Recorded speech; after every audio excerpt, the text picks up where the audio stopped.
जय Hind friends, job search YouTube channel में आपका स्वागत है। आज इस वीडियो में हम बात करने वाले हैं एनडीए पुणे में ग्रुप सी की ऑनलाइन रिक्रूटमेंट स्टार्ट हो चुकी है, जिसके बारे में बहुत सारे कैंडिडेट के कमेंट आ रहे थे कि एक से अधिक फॉर्म अप्लाई कर पाएंगे, या आप जो भी किसी कैंडिडेट के एक मैसेज आया था जिनका ये था कि उनका ओनली नेम था, सरनेम नहीं था, तो उसमें सरनेम की जगह क्या अपलोड करें कि उनका आगे प्रोसेस हो जाए। उसके बारे में जानकारी लेंगे। एक से अधिक फॉर्म कैसे अप्लाई करना है और कौन सी ट्रेड का एक्सपीरियंस किस प्रकार से चाहिए होगा। आधी ट्रेड ऐसी भी हैं जिनमें आधे से ज़्यादा कैंडिडेट को ये भी नहीं पता कि उनका एक्सपीरियंस सर्टिफिकेट कहाँ से क्या आपको होगा, तब आप उस फॉर्म को अप्लाई कर पाएंगे। उसमें एक से अधिक फॉर्म अप्लाई करने के लिए आपको बहुत ही अच्छा बेटर ऑप्शन है। यदि आप अप्लाई करना चाहेंगे तो बहुत ही अच्छा रहेगा। उससे ज़्यादा अप्लाई करेंगे तो ही आपका एप्लीकेशन का जो एडमिट कार्ड है वो आने का ज़्यादा चांस रहेंगे। उसका मैं आपको ये देने वाला हूँ, एमटीएस का ऑफिशियल आपका सिलेबस देने वाला हूँ, जो कि मुझे आपको मिला है पिछली जो एग्ज़ाम हुई थी उनका। तो सबसे अच्छी बात यह है कि उसमें टॉपिक वाइज कंप्लीट आपको दिया गया है, और कैसा आपका सिलेबस रहेगा वो कंप्लीट मैं आपको एमटीएस का सबसे ज़्यादा पोस्ट थी वो कंप्लीट आपको मैं इस वीडियो में दिखाने वाला हूँ। तो सिलेबस ज़रूर चेक करें, ज़रूर देखें। उसकी पीडीएफ भी आपको way2jobset.com पर मिल जाएगी। और कौन सी पोस्ट पर आप अप्लाई करें जिससे आपके कम से कम परसेंटेज होने के बावजूद आपका एडमिट कार्ड आ जाए, तो इस वीडियो में कंप्लीट जानकारी लेंगे। जैसा कि वेबसाइट पर आपको जाने के बाद में आपको यहाँ पे क्रिएट ओपन अकाउंट करेंगे, तो वहाँ पे जाने के बाद में आपको एक सरफेस ऐसा ओपन दिखाई दे रहा है स्क्रीन पे, जिसमें आप ये लॉगिन कर सकते हैं। उसके बाद में आपका क्रिएट अकाउंट कर सकते हैं, फॉरगेट पासवर्ड कर सकते हैं। यदि आपने पहले से अप्लाई फॉर्म कर दिया है तो आपको यहाँ पे लॉगिन करना होगा। उसके बाद में आपके अपने पासवर्ड डालने होंगे। चैप्टर डालने के बाद में आप लॉगिन कर लेंगे। यदि आपका न्यू अकाउंट खोलना है तो यहाँ पे क्लिक करना है न्यू अकाउंट पे। उसके बाद में न्यू अकाउंट ओपन होगा, और जिसके बाद में कैसा सरफेस ओपन होने वाला है वो मैं आपको दिखा देता हूँ। जैसा कि आपके यदि एप्लीकेशन भरने के बाद में एक सा सरफेस ओपन आपको दिखाई देगा, जिसमें एडवर्टाइजमेंट नंबर आपको दिखाई देंगे। उसके बाद में आपका जो भी आप पोस्ट अप्लाई करना चाहेंगे तो यहाँ पे पोस्ट अप्लाइड का नाम आप लिख देंगे। यहाँ पे आपको मेल है फीमेल है यहाँ पे अप्लाई कर देंगे। उसके बाद में कौन सी कैटेगरी से हैं आप अप्लाई कर देंगे। उसके बाद में आप अदर कोई कैटेगरी है तो आप यहाँ पे अप्लाई कर देंगे। उसके बाद में नेशनलिटी इंडिया हो जाएगी आपकी। उसके बाद में आप 12th पास हैं और आपके पास स्पीड है 35 वर्ड मिनट आपको, तो यहाँ पे क्लिक करना होगा। उसमें आज की कोई रिलैक्सेशन आप चाहते हैं तो यहाँ पे क्लिक करना होगा। उसके बाद में यहाँ एग्री पे क्लिक करके आपको नेक्स्ट आपको क्लिक करना होगा। एग्री पे नेक्स्ट करने के बाद में आपको एक नया सरफेस ओपन होता है। इसमें आपको क्या अप्लाई करने के लिए भरा जाता है। उसके बाद में आपके पर्सनल डिटेल्स होने के बाद में आपका जो डिटेल्स मांगा जाएगा, जिसमें आपकी पूरी जानकारी आप देख सकते हैं नीचे, और जो पूछी गई है जो मटेरियल जो भी आपका क्या स्टेटस है, आप अनमेरिड है मेरिड हैं वो आपको लिखा जाएगा। आइडेंटिफायर मार्क्स आपको लिखना है। इसमें आपका यदि आप कुछ और चेंज करते हैं नेम वगैरह तो आपको यहाँ पे लिखना है। उसके बाद में यूटी जो भी आप स्टेट हैं वो यहाँ पे लिखना है। एड्रेस कंप्लीट आपको यहाँ पे फॉलोअप करना है। जिसमें हाउस नंबर नहीं है तो वार्ड नंबर आप फिलअप कर सकते हैं। इसके बाद में आप स्टेट लिख देंगे, फिर डिस्ट्रिक्ट लिख देंगे। उसके बाद में पीओ आपका जो पोस्ट ऑफिस हुआ पिन कोड यहाँ आ जाएगा। सेम एड्रेस आपका है कॉर्पोरेट एड्रेस तो यहाँ पे क्लिक कर देंगे। उसके बाद में आप यहाँ पे क्लिक करेंगे तो यहाँ पे आपका कंप्लीट एड्रेस सेम आ जाएगा। यदि चेंज है तो यहाँ पे क्लिक नहीं करिए, पूरा कंप्लीट अलग अलग जो भी एड्रेस है वो आप कंप्लीट यहाँ पे फिलअप कर दीजिए। फिलअप करने के बाद में आपका एजुकेशन आपका मांगा जाएगा। एजुकेशन में क्या क्या आपको फिलअप करना है, 10th की मार्कशीट है। उसके बाद में 12th यदि आप अप्लाई कर रहे हैं तो 12th आ जाएगा। उसके बाद में अदर डिटेल्स यहाँ पे आपके फिलअप करना है। यहाँ पे आपको डॉक्यूमेंट फिर अपलोड करना है। उसके बाद में डिक्लेरेशन जो मांगा गया है उस पर क्लिक करके आपको प्रिंट ऑफ एप्लीकेशन पे क्लिक करना है। जो भी कंप्लीट सबमिट कर देंगे उसके बाद में प्रिंट ऑफ एप्लीकेशन करना है। कंप्लीट यहाँ पे सेव करते रहिए। जैसे पीडीएफ आप ओपन जाएगी आगे जाएगी तो यहाँ पे सेव करते रहिए। यहाँ पे नेक्स्ट आपको करता रहना है, जिससे आगे सबसे खास बात है इसमें डॉक्यूमेंट में क्या क्या आपको अपलोड करने हैं वो आपको तैयार रखने होंगे। फॉर्म के साथ पहले आपको ये फ़ोटो आपको 50 केबी की स्पीड केबी में आपकी होनी चाहिए, उसमें आपकी अपलोड यहाँ पे करनी होगी। उसके बाद में सिग्नेचर आपके 25 केबी में होने चाहिए, पहले से आपको तैयार करके रखने हैं, यहाँ पे आपको अपलोड करने होंगे। उसके बाद में आपका आइडेंटिटी कार्ड कोई भी आपको यूज करना है, जैसे आपका आधार कार्ड आपने यूज किया है, आधार कार्ड मेन होता है, उसी में आपका इंटर जो डॉक्यूमेंट के जो भी डॉक्यूमेंट नंबर है आधार कार्ड नंबर यहाँ पे फिलअप करना है। उसके बाद में 50 केबी की आपकी वो फाइल होनी चाहिए, पीडीएफ होनी चाहिए, या आपका जो फोटो होना चाहिए उसमें आपको यहाँ पे अपलोड करना है। 12th का सर्टिफिकेट है वो आपको यहाँ पे उसके मार्कशीट के जो नंबर हैं, रोल नंबर, वो यहाँ पे फिलअप करना है और 75 KB में उसकी आपको यहाँ पे अपलोड कर देनी है। ये सभी डॉक्यूमेंट आपको अपलोड करने हैं। बाकी जितने भी कैंडिडेट 10th से अप्लाई कर रहे हैं तो यहाँ पे आपको 10th से सर्टिफिकेट यहाँ पे अपलोड हो जाएगा। बाकी यहाँ पे आगे क्लिक करेंगे तो डिक्लेरेशन आ जाएगा। डिक्लेरेशन के बाद में यहाँ पे आपको सेव करके प्रिंट ऑफ व्यू पे क्लिक करना है, तो आपका यहाँ पे प्रिंट ऑफ व्यू हो जाएगा। वहाँ पे आप व्यू करके आपको क्लिक करके प्रिंट आपको कर लेना है। अभी सेकंड फॉर्म आपको कैसे अप्लाई करना है, ये पहला फॉर्म आपका अप्लाई हो चुका है। उसके बाद में सेकंड फॉर्म अप्लाई करने के लिए कैसे आपको करना है, स्क्रीन पे आप देख सकते हैं। लॉगिन करने के बाद में दोबारा से वहाँ से जैसे आपने प्रिंट आउट कर लिया, उसके बाद में आपको क्लोज कर देना है। क्लोज करने के बाद में दोबारा से लॉगिन करना है। लॉगिन करने के बाद में आपको स्क्रीन पे ऐसा एक डाटा दिखाई देगा जिसमें आप रजिस्टर्ड एप्लीकेशन डिटेल्स, जिसमें आपकी जो भी आपने पहले एप्लीकेशन भरी है उसका, जैसे मैंने LDC भरी थी, ये एप्लीकेशन आपको स्क्रीन पे दिखाई दे रही है। यहाँ पे एप्लीकेशन भरी हुई का आपको दिखा रहा है, यहाँ पे पेंडिंग आपका स्टेटस दिखा रहा है, यहाँ पे प्रिंट का आपको ऑप्शन दिखाई दे रहा है, यहाँ पे प्रिंट आपको कर लेना है। यहाँ पे जैसे स्टेटस आपका यहाँ पे आपका सबमिट आ जाएगा या अप्रूवल आ जाएगा तो आपका एप्लीकेशन अप्रूवल हो जाएगा। अब यहाँ पे आपको एक ऑप्शन दिखाई दे रहा है ऐड न्यू एप्लीकेशन, यहाँ पे ऐड न्यू एप्लीकेशन पे जाना है आपको और वहाँ पे आपको न्यू एप्लीकेशन ऐड कर देनी है। कोई भी एप्लीकेशन जैसे आपको फिलअप करना है दूसरी रिक्रूट आपके जो भी ट्रेड से, तो वहाँ पे आपको फिलअप कर देना है। अभी बात, जैसा कि आपकी स्क्रीन पे दिखाई दे रहा है आपको कि ये आपकी वैकेंसीज आउट की गई हैं। लो डिवीजन क्लर्क के लिए तो मैं आपको पहले भी बता चुका हूँ कि इसकी रिक्रूटमेंट में आपको 80 से अबो ही आपके परसेंटेज वाले कैंडिडेट के चांस हैं। हो सकता है वो 70 तक भी आ सकता है। यदि वहाँ के कमांडेंट चाहें कि ज़्यादा बड़ी संख्या में कैंडिडेट को बुलाना चाहें तो आपके 10 से ज़्यादा कैंडिडेट आप बुलाए जाते हैं तो हो सकता है वो आपकी कट ऑफ 70% तक भी आ सकती है। फॉर्म सभी कैंडिडेट अप्लाई ज़रूर करें, इसमें कोई भी फ़ी आपकी नहीं रहने वाली है। सभी कैंडिडेट 1 से 2 या 3 फॉर्म आप अप्लाई कर सकते हैं, किसी प्रकार की भी कोई भी एप्लीकेशन फ़ी नहीं रहने वाली है। लेकिन आप एग्ज़ाम एक ही दे पाएंगे, चाहे आप कितने भी फॉर्म अप्लाई करें। इसमें चाहे 3 4 या आप सभी में शॉर्ट लिस्टेड हो जाएं, लेकिन एग्ज़ाम ओनली एक ही आपको देनी पड़ेगी। अब दूसरी जो वैकेंसी थी पेंटर की, इसमें आपके हो सकता है चांस ये है कि आपकी कट ऑफ 50% तक भी रह जाए। एक ही पोस्ट है लेकिन आपकी कट ऑफ 50% तक भी रह सकती है। इसमें आपका पेंटर का डिप्लोमा या जो ITI या आपने एक्सपीरियंस सर्टिफिकेट मांगा गया है, एक्सपीरियंस सर्टिफिकेट है वो आपका बिल्कुल ओरिजिनल होना चाहिए, ऑथेंटिक होना चाहिए। यदि आप गलत यदि पाए जाते हैं तो एक्सपीरियंस सर्टिफिकेट जॉब के बाद में भी आपको निकाला जा सकता है। एक्सपीरियंस सर्टिफिकेट का आपका वेरिफिकेशन करवाया जाएगा। उसके बाद में ड्राफ्ट्समैन की आपकी पोस्ट है जिसमें डिप्लोमा मांगा गया है। इसकी भी कट ऑफ आपकी कम देखने को मिलने वाली है। इसमें भी आपकी हो सकता है 60 के समथिंग आपकी कट ऑफ मिल जाए। जो भी कैंडिडेट यदि 60 के समथिंग यदि आप भरते हैं फॉर्म तो हो सकता है 60 के समथिंग आपकी कट ऑफ मिले। सिविल मोटर ड्राइवर की आपकी वैकेंसीज 8 पोस्ट हैं। इसकी भी कट ऑफ आपको 60 या आपके 50 तक भी आने के चांस हैं। इसमें भी कैंडिडेट कम ही देखने को मिलते हैं। इसमें भी आपकी जो मांगी गई है 12th पास मांगी गई है, हेवी ड्राइविंग लाइसेंस मांगा गया है और हेवी ड्राइविंग लाइसेंस का ही आपका 2 साल का एक्सपीरियंस मांगा गया है। मतलब आपको उस ड्राइविंग लाइसेंस को बने हुए 2 साल से ज़्यादा होने चाहिए और उसी में आपका हेवी ड्राइविंग लाइसेंस में जो आपने बनवा रहे हैं एक्सपीरियंस सर्टिफिकेट, उसमें भी आपका हेवी व्हीकल का ही एक्सपीरियंस आपके पास होना चाहिए, तो ही आप कर पाएंगे इसको फिलअप। यदि इसमें गलत फिलअप करते हैं, हेवी ड्राइविंग लाइसेंस आपके पास नहीं है 2 साल पुराना और आपके पास एक्सपीरियंस सर्टिफिकेट नहीं है, तो आपका फॉर्म रिजेक्ट हो जाएगा। उसके बाद में आप देख सकते हैं जो ये वैकेंसीज है प्रिंटर वाली, आपका देख सकते हैं जो कंप्रेस्टर आप जो वैकेंसी दी है कंप्रेस्टर कम प्रिंटर की वैकेंसीज हैं। ये पहले के ज़माने में एक ट्रेड हुआ करती थी जिसमें आपको अक्सर जो होते थे जो टाइप करने के लिए जो प्रिंट करने के लिए होता थे, प्रिंटर पहले ज़माने में नहीं हुआ करते थे। उस टाइम में ये प्रिंट की जो प्रोसेस के हिसाब से आपके एक ट्रेड दी गई थी। उसमें क्या होता था उस टाइम में कुछ अक्सर आपको जो लोहे के बने रहते थे वो आपको टाइपराइटर में फिट करने होते थे और उसी हिसाब से आपकी प्रिंट निकाली जाती थी। तो उसी पोस्ट के आधार पर ये पोस्ट निकाली गई है। इसमें बहुत ही कम कैंडिडेट आपको मिलने वाले हैं। इसमें आपके पास सर्टिफिकेट बहुत ही कम कैंडिडेट के पास एक्सपीरियंस मिलने वाला है।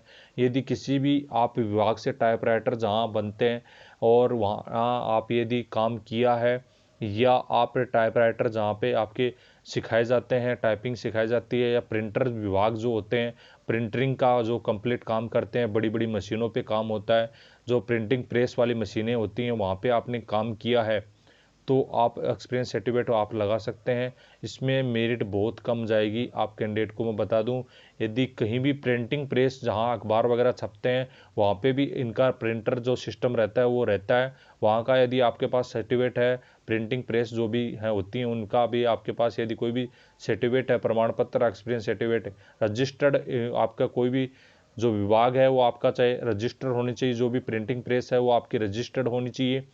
अब उसका यदि आपके पास सर्टिफिकेट है तो आपका इसका कट ऑफ बहुत कम जाएगा, वो आप इसमें फिलअप कर सकते हैं। इसके बाद में सिनेमा जो प्रोजेनिस्ट है उसकी आपकी वैकेंसीज हैं, तो इसमें आपके पास है 12th के पास से आपके पास मांगा गया है, और उसके बाद में आपसे जो मांगा गया है आपका एक्सपीरियंस सर्टिफिकेट। तो एक्सपीरियंस इसमें आपके पास होना चाहिए, जो भी सिनेमा को आपको ऑपरेट करने वाले होते हैं, प्रोजेक्टर वाले होते हैं, उसका एक कोर्स भी होता है। इसके अलावा यदि आपने कहीं भी जो आप सिनेमा हॉल हैं उसमें प्रोजेक्टर से आपने एक्सपीरियंस है, यदि आपने प्रोजेक्ट किया है उसको सिनेमा हॉल में, रजिस्टर्ड सिनेमा हॉल होना चाहिए, वहाँ पे आपके पास यदि 2 साल का एक्सपीरियंस सर्टिफिकेट है या 1 साल का एक्सपीरियंस सर्टिफिकेट से ज़्यादा है तो आप इस फॉर्म को फिल कर पाएंगे। अभी अभी क्वालिफिकेशन की बात साथ में भी बात आपकी करने वाले हैं। पहले मैं आपको बता रहा हूँ कि कौन सी ट्रेड्स में कौन से आपके विभाग होता है, किस प्रकार से होती है। कुक की भी 12 पोस्ट हैं जिसमें आपका 12th मार्क्स मांगा गया है और एक रजिस्टर्ड एक्सपीरियंस सर्टिफिकेट भी आपसे मांगा गया है।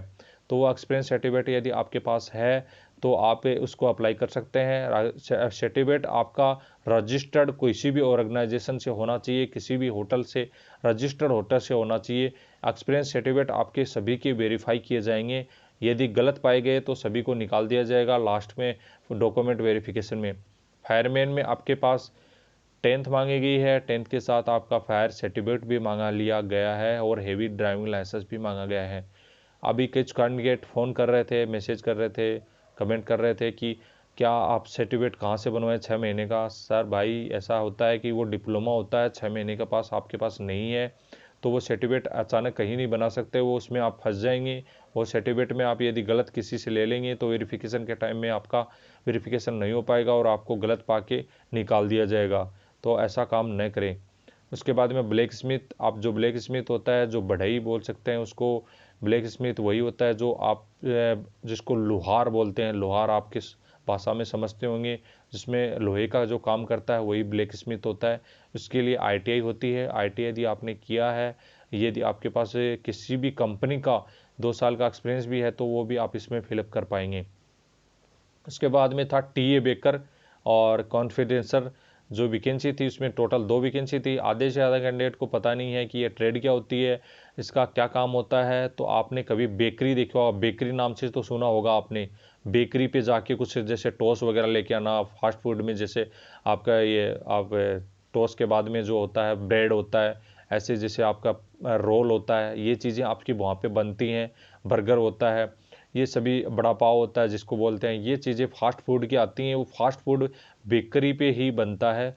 तो यह ट्रेड उसी से रिलेटेड है। जैसे बेकरी पे यदि एक्सपीरियंस किया है, अपनी सर्टिफिकेट है आपके पास किसी भी बेकरी का काम किया हुआ का, आप रजिस्टर्ड बेकरी होनी चाहिए, उस पर यदि वहाँ पे यदि बनते हैं आइटम्स और उसका आपके पास सर्टिफिकेट एक्सपीरियंस का, तो आप इसको फर्म को फिल कर पाएंगे।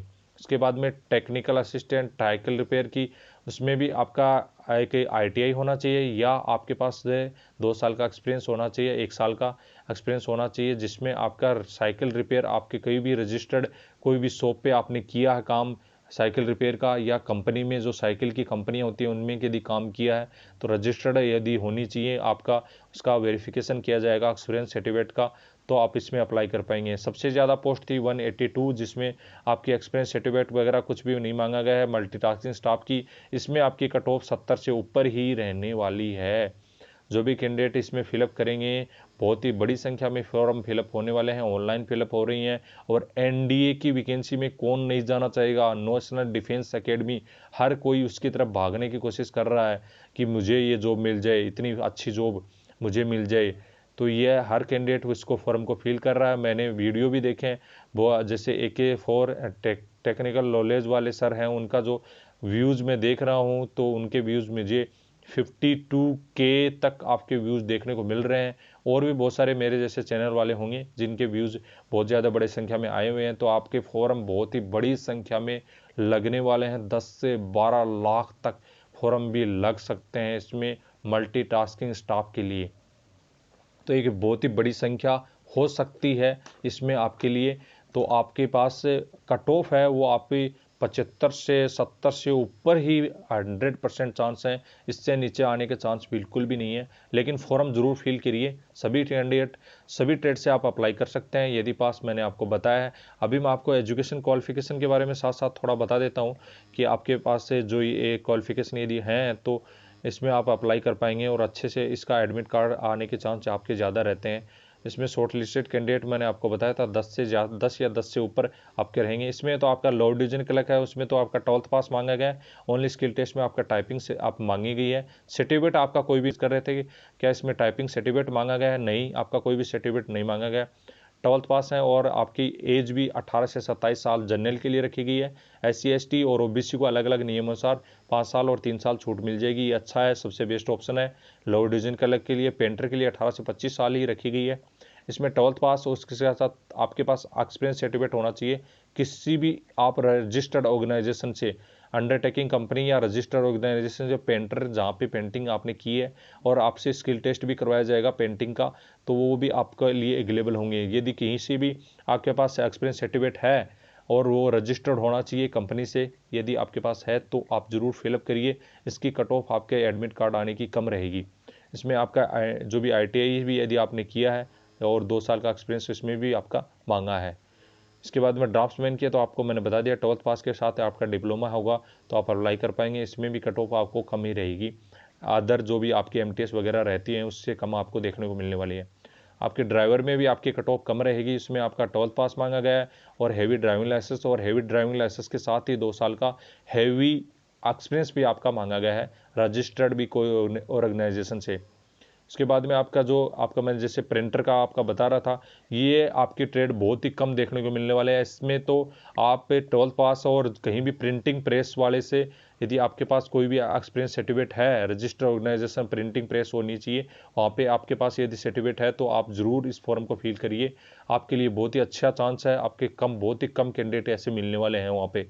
उसके बाद में सिनेमा जैसे प्रोजेनिस्ट आपकी जो ग्रेड सेकंड की वैकेंसी थी, उसके लिए आपका 12th पास और 2 साल का एक्सपीरियंस आपसे मांगा गया। मैंने आपको बताया जैसे फिल्म हॉल वगैरह में आपने कहीं भी प्रोजेक्ट का काम किया है सिनेमा ऑपरेटर का, तो आपने वहाँ पे अप्लाई कर सकते हैं। आपका रजिस्टर्ड वो होना चाहिए सिनेमा हॉल।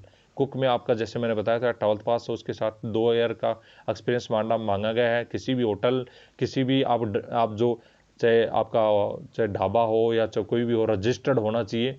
रजिस्टर्ड है होना चाहिए। उसके बाद में साथ ही एक्सपीरियंस सर्टिफिकेट होगा, वो वेरीफाई करवाया जाएगा। उस टाइम में आपका वेरीफाई होना चाहिए, तब जाके आप इस फॉर्म को फिल कर पाएंगे। यदि ITI हैं तो भी आपके 2 साल का एक्सपीरियंस मांगा गया है।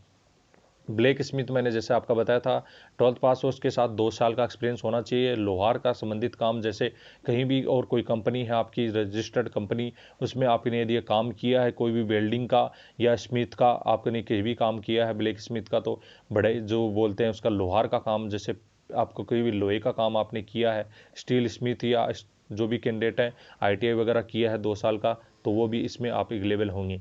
फायरमैन में जैसे मैंने बताया मैट्रिकुलेशन, उसके साथ हेवी ड्राइविंग लाइसेंस भी आपसे मांगा गया है। उसके साथ ही 6 महीने का सर्टिफिकेट भी आपसे मांगा गया है।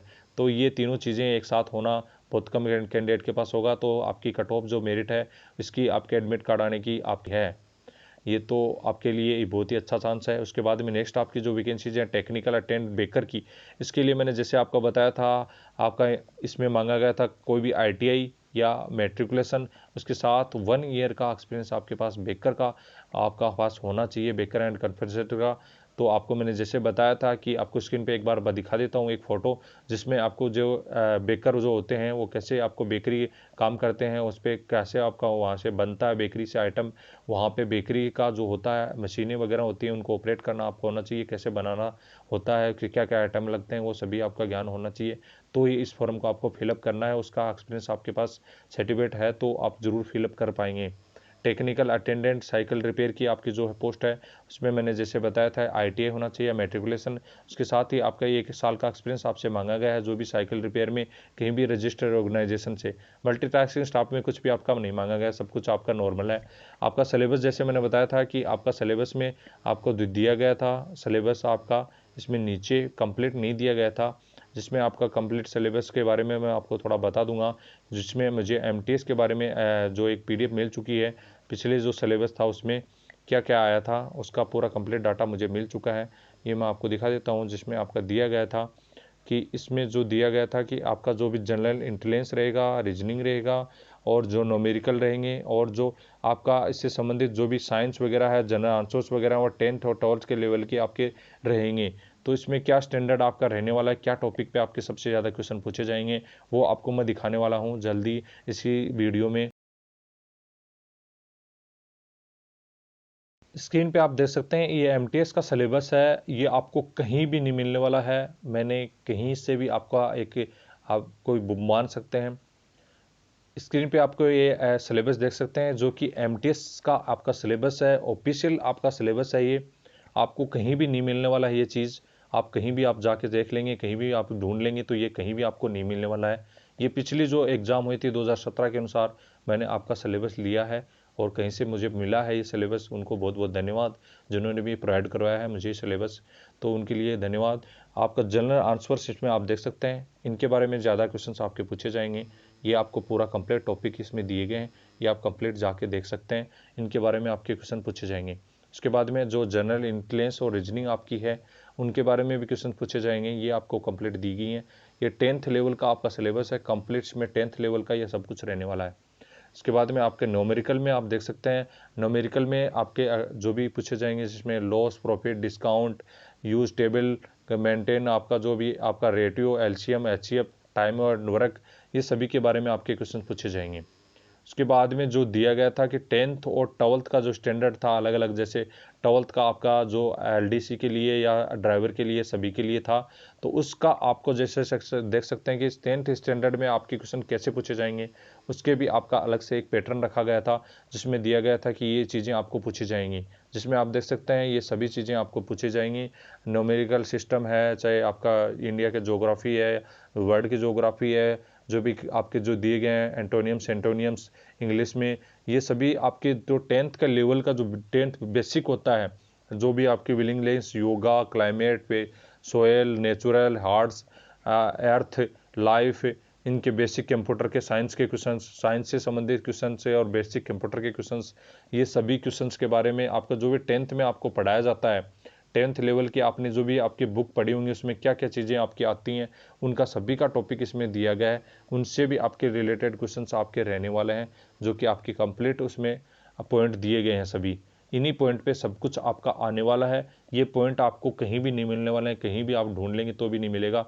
2017 में ये टॉपिक पे ही क्वेश्चन पूछे गए थे। आप पेपर आपका इसमें कितने भी नंबर का हो सकता है, 50 नंबर का 50 क्वेश्चंस आपको दे सकते हैं, 100 नंबर के 100 क्वेश्चन भी आपको दे सकते हैं। ये पैटर्न आपका चेंज होता रहता है। इसमें 150 क्वेश्चन भी आपके पूछे जा सकते हैं, 150 नंबर के, लेकिन आपका ज़्यादा चांस 50 क्वेश्चन के हैं। 50 क्वेश्चन से आपके ज़्यादा पूछने के चांस हैं, 50 क्वेश्चन में लगभग पूछने के चांस हैं, और उसमें आपकी जो माइनस मार्किंग है वो कम चांस है कि माइनस मार्किंग हो, लेकिन आपकी ऐसा लगता है 50-50% हो सकता है। 50% आपके चांस ये भी हैं कि आपकी माइनस मार्किंग हो भी सकती है 1/4। तो ये जो भी कैंडिडेट है, इसकी PDF आपको जो दिया गया है सिलेबस स्क्रीन पे मैंने दिखाया है, जो पिछली बार का सिलेबस था उसका ही सेम सिलेबस आपको दिया गया है, वही सिलेबस पे कंप्लीट आपका इस बार भी उन्होंने दिया है, वही सिलेबस पे आपका टॉपिक पे क्वेश्चंस आपके आने वाले हैं। तो ये टॉपिक के लिए आपको PDF way2jobset.com पर इसकी मिल जाएगी, वहाँ से आप इसकी PDF डाउनलोड कर पाएंगे। इससे संबंधित यदि अदर कोई कैंडिडेट की क्यूरी है तो कमेंट बॉक्स में कमेंट करें। साथ में टेलीग्राम ग्रुप को जरूर ज्वाइन कर लीजिए। अभी एक अपडेट जो मैं बच गई थी वो मैं भूल गया था उसको बताना, जिसमें जैसे कैंडिडेट के ऑप्शन आ रहे थे कि जैसे सरनेम वाला जैसे अप्लीकेशन आप अप्लाई कर रहे हैं, उसमें आपका नाम है जैसे राहुल, आपका ओनली सिंगल नेम है राहुल, तो उसके बाद में आपका सरनेम कुछ भी नहीं है, और लेकिन सरनेम के बिना आपका अप्लीकेशन फॉर्म फिलअप नहीं हो रहा है।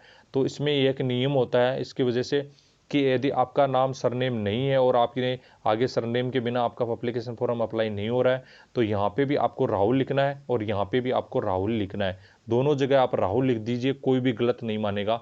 आपको राहुल राहुल दोनों जगह लिख दीजिए, आपका एप्लीकेशन फॉर्म सबमिट भी हो जाएगा। और दूसरी बात ये होगी कि आपका फॉर्म गलत नहीं माना जाएगा। आप राहुल राहुल दोनों जगह लिख सकते हैं, आपका यदि सरनेम कुछ भी नहीं है तो। ये बिल्कुल आपका ऑथेंटिक रूल है। ये पहले भी मैंने फॉर्म अप्लाई किए हैं, बहुत सारे मैंने खुद भी अप्लाई किए हैं, उनमें भी ऐसा मांगा जाता था कई बार। तो ओनली आपका राहुल राहुल आप लिख सकते हैं। एक ही सिंगल नेम आपका है तो दोनों जगह आप सिंगल नेम को नाम लिख सकते हैं। यदि आपका ऑथेंटिक होगा, गलत नहीं माना जाएगा। ये बिल्कुल राइट बात है। इससे संबंधित अदर कोई क्यूरी है तो आप कमेंट बॉक्स में कमेंट करें। आपको एप्लीकेशन फॉर्म के मैंने बता दिए हैं कि किसमें आप भरेंगे तो किसमें सबसे ज़्यादा आने के चांस हैं। आपको मैंने बता दिया कि कौन सा सर्टिफिकेट आपको कहाँ पे काम आने वाला है, कौन सा सर्टिफिकेट कहाँ से आपके पास होगा तो आप उसको आप एप्लीकेशन फॉर्म को भर पाएंगे। तो और किसमें आपका आप एडमिट कार्ड बहुत कम कम नंबर पर आ जाएगा। तो इससे संबंधित अदर कोई क्यूरी है तो कमेंट बॉक्स में कमेंट करें, साथ में टेलीग्राम ग्रुप को ज्वाइन कर लें। धन्यवाद दोस्तों।